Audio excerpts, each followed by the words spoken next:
Ukraine possibly tested its first heavy ballistic missile on Moscow. Something unusual happened during an air raid alert over Moscow Oblast on June 30th, 2026, and the debate over what it was has moved quickly through Ukrainian and Russian OSINT communities, with several analysts converging on a conclusion that neither Kyiv nor Moscow has confirmed. Ukraine may have attempted one of its first launches of a heavy ballistic missile toward the Russian capital. No official statement from Ukraine or Russia acknowledges such a launch, and the available evidence consists entirely of indirect indicators, but the combination of radar track profiles, crater characteristics, and interception altitude reported from the scene is generating serious analytical attention. The core observation comes from Voyennyy Osvedomitel, a pro-Russian military telegram channel widely followed for its proximity to Russian military sources, which posted about the incident in terms notably cautious even by the community's own standards.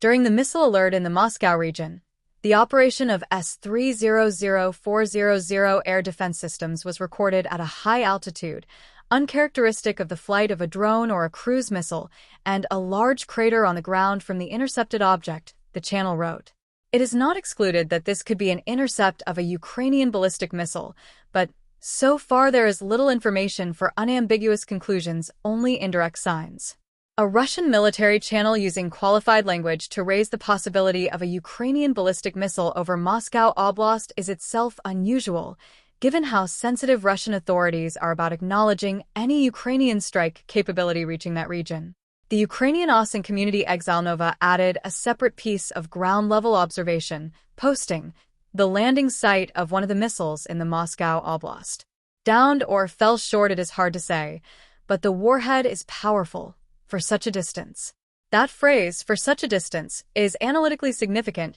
because it implies the object traveled considerably farther than a typical Ukrainian cruise missile or long-range one-way attack drone would travel before reaching the point where it came down, consistent with the ballistic trajectory originating from Ukrainian territory and traversing several hundred kilometers to Moscow Oblast. The impact site was geolocated by the Ukrainian OSINT group CyberBoroshno, which published coordinates placing the crater near the village of Yudanovka in Moscow Oblast, along the Warsaw Highway corridor approaching Moscow from the southwest. Yudanovka sits well inside Russian territory at a distance from Ukraine's borders that is consistent with a ballistic missile with a range of 800 kilometers, 497 miles or more, but inconsistent with a standard cruise missile or drone traveling the same course under typical interception conditions, which generally brings such weapons down before they reach that depth into Russian air defense coverage. Analysts who examine the combination of factors, the high-altitude intercept profile of the S-300400 response, the large crater size, and the sheer distance from Ukrainian territory, have begun suggesting that the object may have been an FP-9 ballistic missile, Ukraine's domestically developed heavy ballistic missile built by Firepoint. That inference is significant but unconfirmed, and it rests on circumstantial evidence rather than any direct visual identification or official acknowledgement. As CyberBoroshno and other Ukrainian OSINT accounts have noted, determining whether the object was destroyed by Russian air defense or simply fell short of its intended target remains impossible without additional data. The FP9's known development timeline makes the speculation at least plausible on scheduling grounds. Firepoint chief designer and co-founder Dennis Steilerman said in an interview filmed at one of the company's production facilities and published on the YouTube channel Pressing that ground testing of the missile's solid-fuel engine was underway and that the first test flight against a target in Moscow would follow shortly after a successful engine validation.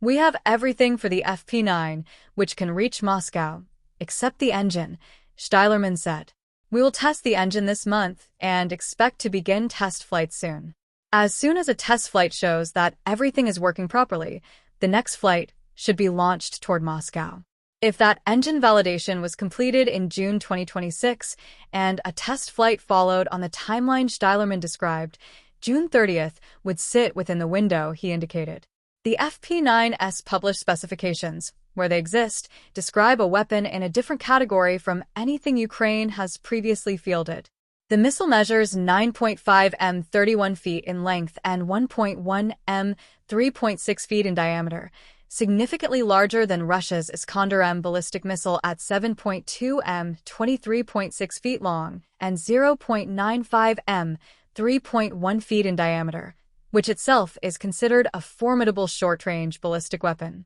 The FP9's stated design range of 855 kilometers, 531 miles, places Moscow well within its reach from Ukrainian territory, and the claimed warhead of 800 kilograms, 1,764 pounds delivered at speeds exceeding 2,200 milliseconds Mach 7 would account for both the large crater size and the high-altitude intercept profile the Russian channel described, since S-400 engagements against ballistic targets typically occur at altitudes and velocities far exceeding those of cruise missiles or drones. What the June 30th incident has done is generate the most credible set of indirect indicators, yet seen that Ukraine may be testing ballistic capabilities at range, in real operational conditions rather than controlled test ranges, at exactly the moment its lead ballistic missile developer said it would begin doing so. If confirmation eventually emerges, the implications for Russia's air defense architecture and Moscow's sense of distance from the front will require significant reassessment.